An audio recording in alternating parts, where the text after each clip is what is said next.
My name is Lucas Bennett. I'm 24 years old, born and raised in Manchester, England, a city of wet brick, sleepless streetlights, and quiet streets that always seem to know more than they say. I used to think the most dangerous things in life announced themselves loudly. Shouting, slammed doors, fists on tables, sirens in the dark. I know better now. Sometimes danger arrives in a softer voice than love. Sometimes it wears perfume you recognize. Sometimes it smiles before it ruins you. This is the story I've never told anyone. I call it, "Don't Call Me Aunt Anymore," she said, pulling me closer. It started the winter I moved back into my mother's house. Not because I wanted to, because life had folded in on itself all at once. My father had left 6 months earlier, not with drama, not with an affair anyone could point to, just with the exhausted cruelty of a man who had decided he no longer wanted to be needed. He packed 2 bags, said, "I can't breathe in this house anymore," and walked out while my mother stood by the kitchen counter with both hands flat against it, as if the marble was the only thing keeping her upright. At the same time, the small design agency where I worked in the city had started cutting hours. I was the youngest copy assistant there, barely holding on, writing product descriptions, campaign taglines, social captions for brands that pretended they cared about people. Money tightened. Rent stopped making sense. So I moved back into the narrow house on Alder Street, with its creaking stairs, cold hallways, and walls that carried every silence like a secret. And then Elena came back into our lives. She wasn't my real aunt. She was my mother's closest friend from university, the kind of woman who had been around so long the title had stuck when I was little. Aunt Elena. She had spent years abroad in Italy and France doing something glamorous and vaguely understood involving hotel interiors and luxury restorations.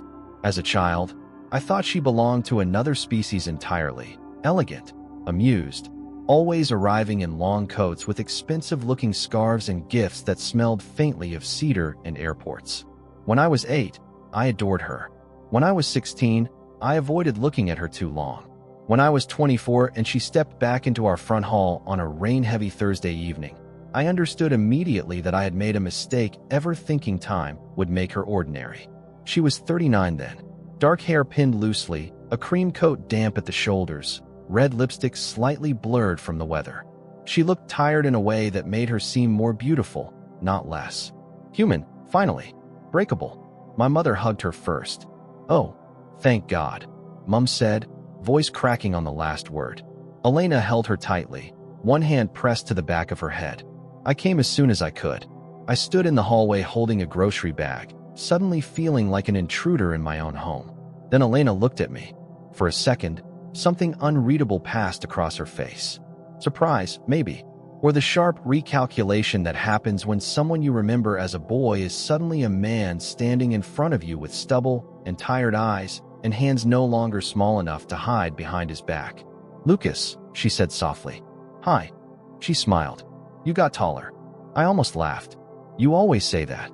"Because every time I see you, it's true. There are moments that feel insignificant while they happen and only later reveal themselves as doorways." That was one. The hallway smelled like rain and old wood. My mother was talking, taking Elena's bag, bustling toward the kitchen.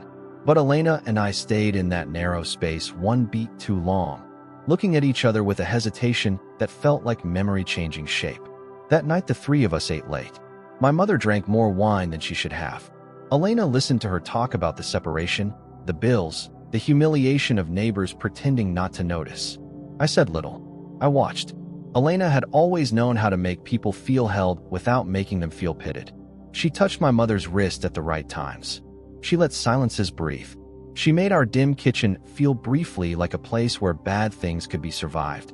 After dinner, Mum went upstairs with a headache. I stayed behind to clear the plates. Elena dried them without asking.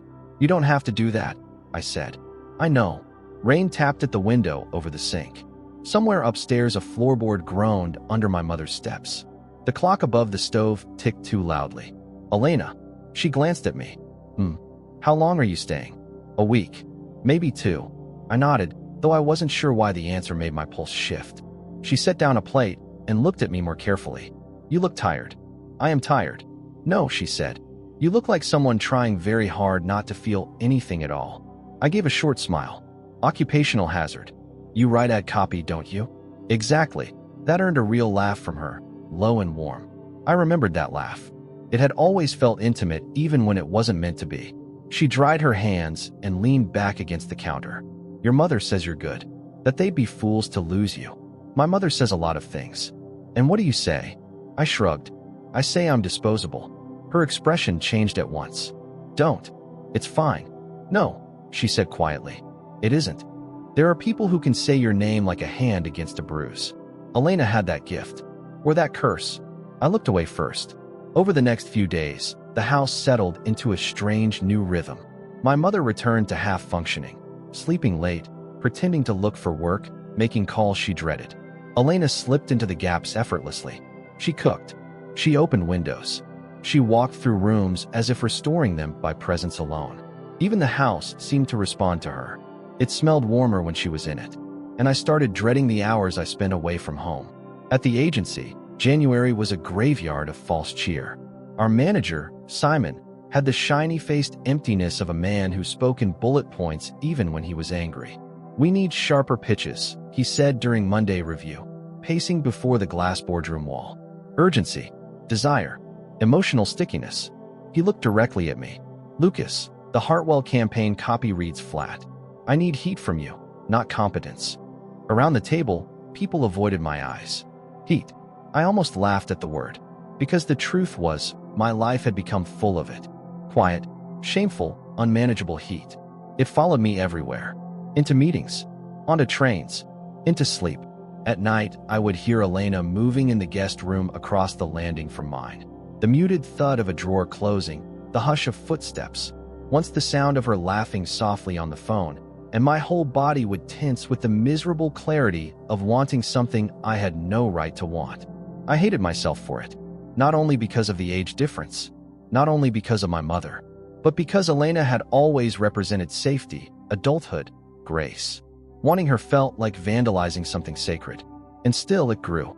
One Friday evening, I came home, soaked from work, to find the house dark except for the kitchen light.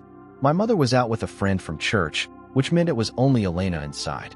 She was standing by the stove in an oversized gray sweater, sleeves pushed to her elbows, stirring something fragrant in a saucepan.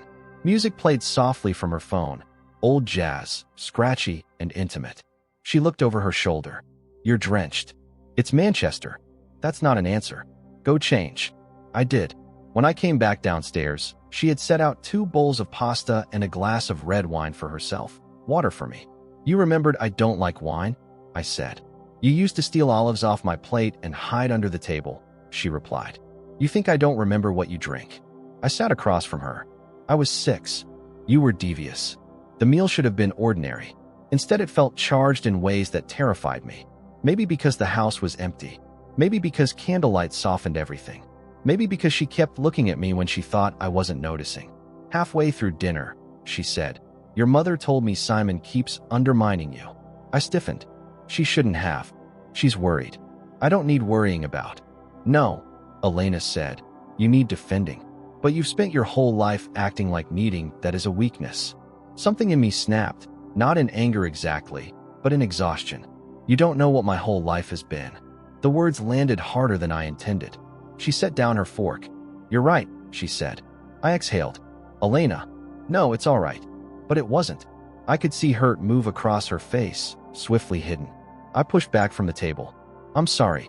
She stood too. Lucas.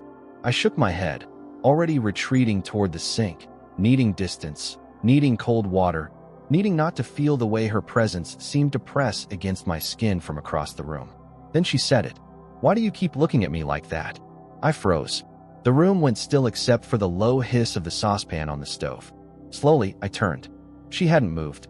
Her hands were at her sides, but her eyes were fixed on mine with unnerving steadiness. Like what? I asked, though my voice had gone rough. Like you're angry with me. She swallowed. Or like you want to tell me something and you're afraid of what it will make real. I stared at her. This was the edge. I knew it. One more step and something would happen that could never be taken back. Don't do that, I said quietly. Do what? See through me. A long silence followed. Then Elena took one step closer, and in a voice barely above a whisper, she said, Lucas, I think that stopped being optional a long time ago. She was close enough now that I could smell her perfume beneath the soap and kitchen warmth. My chest felt tight. My hands had gone cold. I should have left the room. I should have laughed it off.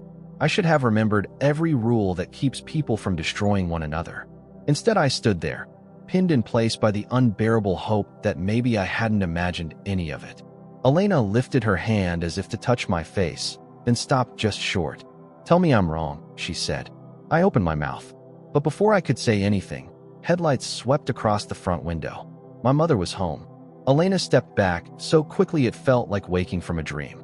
By the time the front door opened and my mother's voice floated into the hallway, Elena had turned back toward the stove, stirring the sauce with a hand that looked almost steady. I stood alone by the sink, heart pounding so hard it made me dizzy, knowing with absolute certainty that something had already begun, and that whatever it was, it would not end gently. The strangest thing about dangerous moments is how quickly the world pretends nothing happened. When my mother stepped into the kitchen that night, shaking rain from her coat and talking about the terrible traffic near Deansgate, Elena was calmly stirring the saucepan like she had been doing it for hours. I was rinsing a plate that didn't need rinsing. No one mentioned the silence that had existed seconds earlier. No one mentioned the distance Elena had jumped back.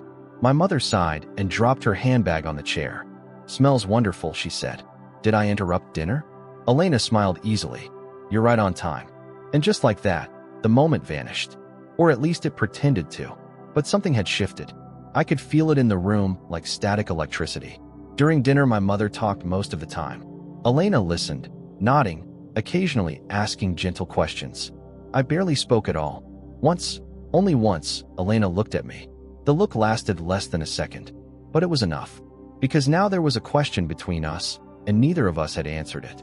The next week became unbearable. Not because anything obvious happened. In fact, everything looked perfectly normal. Elena made breakfast. My mother searched for jobs online. I went to work and listened to Simon lecture us about engagement metrics and brand storytelling. But under the surface, something quiet and dangerous kept building. Every time Elena passed me in the hallway, I felt it. Every time her shoulder brushed mine in the kitchen. Every time our eyes met across the table. And the worst part was that she seemed just as aware of it. She never crossed the line. She never touched me unnecessarily. But sometimes she would pause half a second too long when handing me a cup, or ask a question while looking directly into my eyes in a way that made my chest tighten. It was like we were both walking along the edge of something deep. Then everything began collapsing somewhere else in my life. At work, Simon called me into his office late on Thursday afternoon. The sky outside was dark already, rain streaking the glass walls of the building. Simon leaned back in his chair with that corporate sympathy people practice in mirrors. "Lucas," he said, folding his hands, "we're restructuring some roles." My stomach dropped immediately.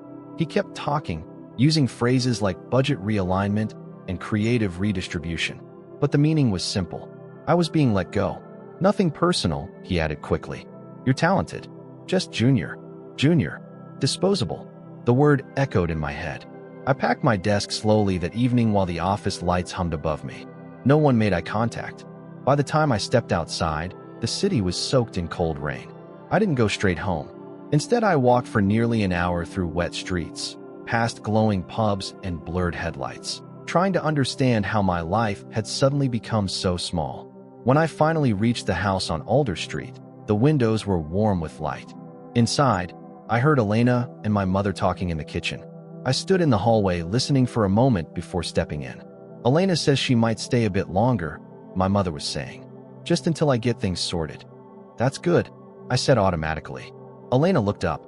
One glance at my face and her expression changed. "What happened?" she asked. "Nothing, Lucas." I shrugged. "Work stuff."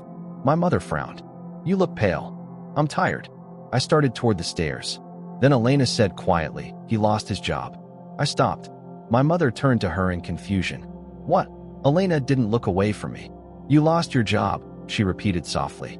My mother gasped. "Lucas, is that true?" I exhaled slowly. "Yeah." The kitchen filled with silence.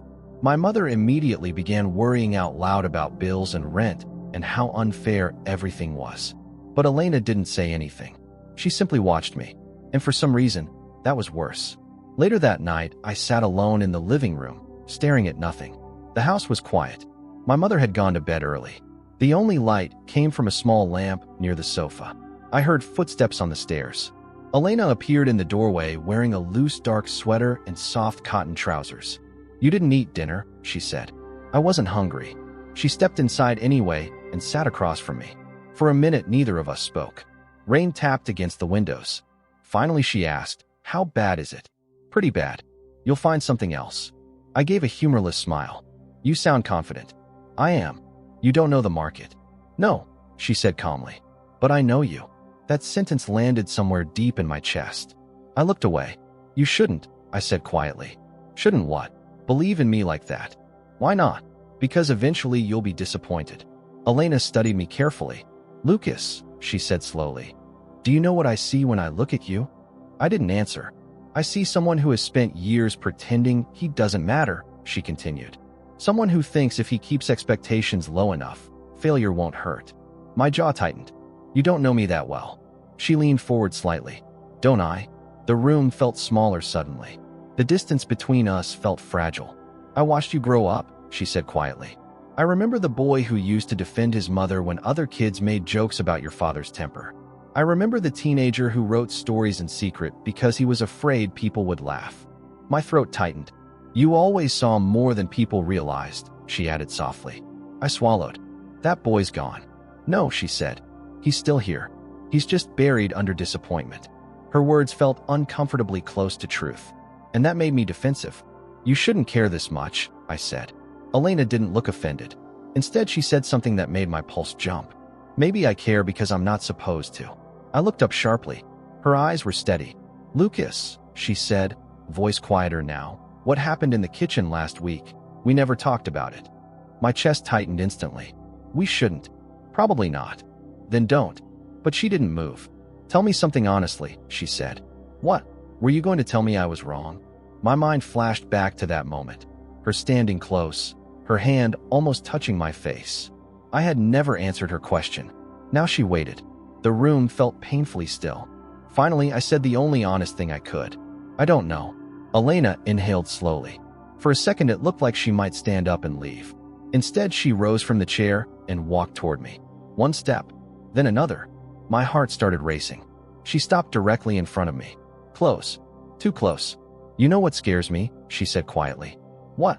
"That we both know exactly what this is." My voice felt dry. "And what is it?" Her eyes searched mine. Then she whispered something that made the air feel electric. "Something we shouldn't want."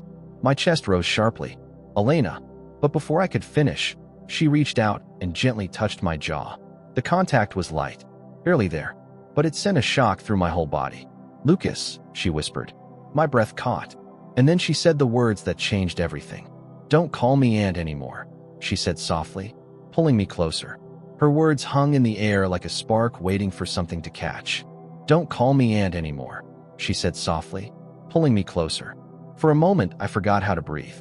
Her hand was still on my jaw, warm and steady, her face only inches from mine.